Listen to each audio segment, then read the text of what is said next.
Good morning, everyone. It's 8:43. Welcome back to the program. And anybody seen Rekha? She wants to make an appearance. Oh, there's Here with flowers for my buddy. Way too kind. Way too kind, folks. my I read friend. the article Very in nice the paper call. today.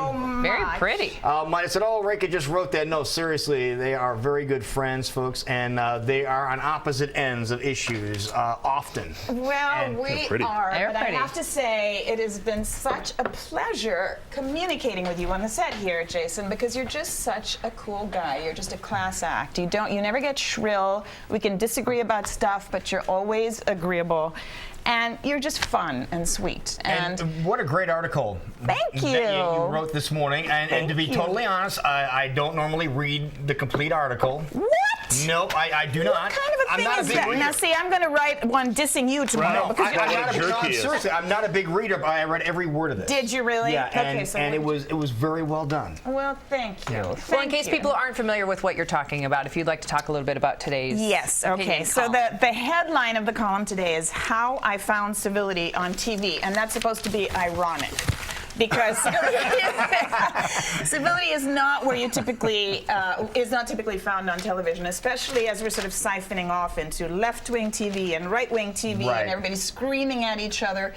But the lesson I've learned from working with Jason for these last few years, and I don't know how many years it's been for me, 3 maybe? Probably Like somewhere three. around there. Something like Yeah. that. Yeah, that's right. Has been that you really can talk about difficult subjects and subjects on which you have fundamental and profound disagreements, and do it in a civil way, and do it without being self-righteous, without yelling, without trying to score points, but you can still be passionate. Now, if you look at this picture here, unfortunately, I'm looking a little sour. Well, hold it up so Tom can That's get the, it. that's the look my wife gives me all the time. It's like, yeah, you know, Hold it up, you zoom in didn't. on it. Okay. There you go. Look at that. It's like the, school marm kind of look, like Yeah. wagging your finger sort I of deserve thing. it sometimes. So if I've learned anything from you, hopefully this was taken early on, and I'm not giving you that look so much anymore, because you look like a perfect gentleman.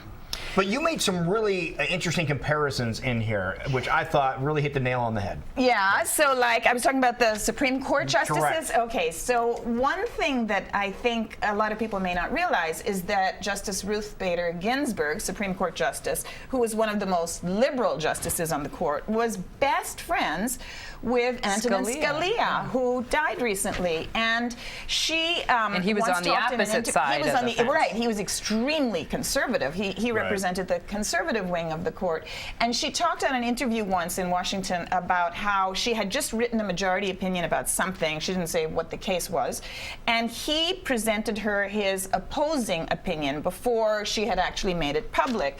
And she said she spent the weekend, and it totally wrecked her weekend because he made some really good points. And so she had to then modify and tweak her own words. And I mean, ideally, that's how we should be able to talk to each other, is we should be doing it in a non-threatening manner so that people can learn from it, rather than just get your hackles up and dig your heels in Being further. confrontational like that. Exactly, exactly. But And- that's the comparison you made with you and Jason, which I thought was right on. Well, we've been saying a lot this morning. I don't care if it's presidential election going on, our own legislature, across the aisle. It's like we understand that we're putting people in a position where they're not going to agree, but it's like there's different ways of dealing with it other than just yelling or making your point known. You can actually work together even if you don't exactly have the same beliefs about certain situations. That's exactly right. And I think part of the problem has been that, and I'm sorry to say this is our collective profession, that the way media has worked it is that you have people on different sides of an issue, as opposed to people who are all knowledgeable about an issue having discussions. So you get locked into your trenches, and it's your job is to represent this point of view, whereas this one's job is to represent that. And that never ends up in any kind of consensus on anything, right? I mean, it just keeps you locked into your own positions, and I think maybe we need to rethink how we do that. They just become arguments. Exactly, and it's usually, Republican versus Democrat. It's usually broken down that way. So you get the impression in society that Republicans and Democrats just hate each other. Like there's no way they can work together. And to be honest, I have lost some friends. I've lost some Republican friends over politics in the last few years. It has become very difficult to talk to one another, and we all get very emotional about things that we care passionately about. And at some point, you just stop socializing. socializing. And I really am looking for examples of friends who can make it work across the aisle, you know, and not have to be that way and not have to walk away from friendships. Because, as I said, there's so many things you can still have in common with a person, even if you disagree on issues like right to life. And like you and I, we share our support for medical marijuana. Yeah. And we share a number of other beliefs that, you know, that often people don't even have a chance to get to because you're so down and dirty about that one thing that separates you. And I mean, really, people cover a whole spectrum of different emotions and points of view, right? Well, you've said that multiple times, knowing when this was created 3 years ago with this segment, you're like, uh-oh. Yeah. But you've discovered over the years that you guys actually have more in common than what you disagree And about. I was so bad at it at first because, first of all, Iowans, and we're both from small town Iowa, we hate to disagree with someone about anything. It's so uncomfortable, and so you get nervous about it. But you know, I think I've learned a lot as a broadcaster through that segment and how to talk things out. And we also said earlier, you know, if I didn't think you were a good person, it would be probably a little different. But, you know, I've known you since your husband, Rob, was here, and I saw how you went through that. You're a mom of 2 wonderful kids. I mean, you're a good person. And so we may disagree about things, but that doesn't mean I don't think highly of you. And one of the problems I have talking to you, too, is you're so smart.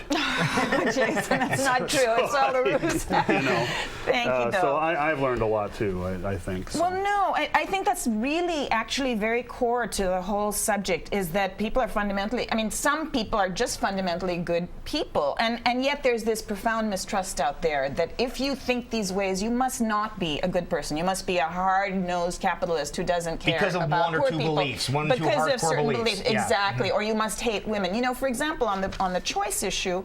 As I wrote in the column today, I have seen you support your wife, who's a professional woman, who's a doctor, and take care of the kids at home and be really engaged in that. You're not a sexist man. So this whole issue of choice and feminism, you know, there are different ways that it cuts, and there are different ways to look at, you know, where a person is coming at it from. On another issue, you know, Jackie and Lou, I don't even know where you stand politically. We've never really gone there, which is very amazing in this day and age that you can do it without, you know. So that's hard. But yeah, I guess it is. But in the beginning, I felt the same way about interacting with you. I was thinking, oh gosh, I talk so much about abortion rights. I talk so much about feminism. I talk so much about Citizens United, and you know, at that point, it hadn't even enrolled on, I think. But well, they're you know, important subjects, and if I sat here and said nothing, it would be a boring segment. You know, Right. It'd just be you rehashing your column and Exactly. and frankly, because of the nature of the show, where we don't want it to get heavy and confrontational, it kind of behooves us to talk like grown-ups. That's a really good you know? point. I think because it's sort of a playful, you know, context This is not, in which this is we not a speak. news show. Yeah, and it's it not never a news will be show. a news show. Yeah. Yeah. And I'm not, you know, some professional commentator on the air. And we're not you know, professionals, you know that. Right. So and just the kind of banter between all of us, I think, has really taken the edge off sometimes potentially difficult things. It absolutely needs. It does. So I am going to really miss you, Jason, and I really wish you the best. And Thank you. I'm so sorry that you're not being kept, because the chemistry between the three of you is outstanding, and it's going to be very hard to replace. Well, it's nice of you to say, and I feel the same way, and I'll see you. I mean, I'll Yes. continue to see you, of course, but it was so nice of you to write that, and I really appreciate it. My I'm pleasure. It came from the uncomfortably heart. flattered by it, you know, Well, as an Iowan. Came absolutely from the heart. So we will you. absolutely stay in touch. Well So done. see the article today in today's here it Des is. Moines Register. Look for the photo, folks, of Rekha. With her school marm, School marm finger looking wag. at And me Jason with both Park. of my chins. Well done. Thank you, Rekha. Thank you. So much. We'll be right back.